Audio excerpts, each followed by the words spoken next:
አሁን አንዳንድ ዘፋኞች የሚያቀርቡ አሉ መዝሙር ይሰራሉ መዝሙር ከተባለ ማለት እግዚአብሔር ውስጡ ስላለ እግዚአብሔር የሚል ቃል ጸሎት የሚል ቃል ወይም ተመስገን የሚል ቃል ስላለ እሱ መዝሙር መሆን ይችላል ማለት ነው አይችልም ለዛም እኮ ነው ግሬስ ነው ጸጋ ነው በቃ እግዚአብሔር የሚሰጥህ በቃ ይመርጣል ይለያል ለዛ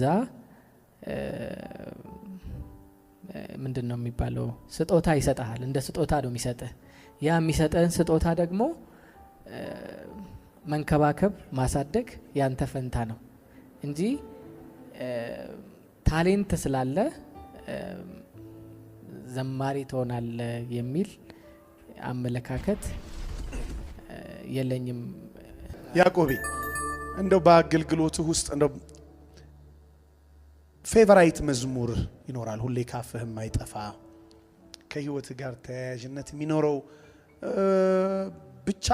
የሆነ የሚተከልብን ቶሎ አፋችን ላይ የሚመጣ መንፈሳችን ውስጥ ሁሌ ማናጣው ፌቨራይት መዝሙር እርሱን መዝሙር በመዘመር እንዲ ነብዬ በቃል አርገልም አምላኬ ልዩ ነህ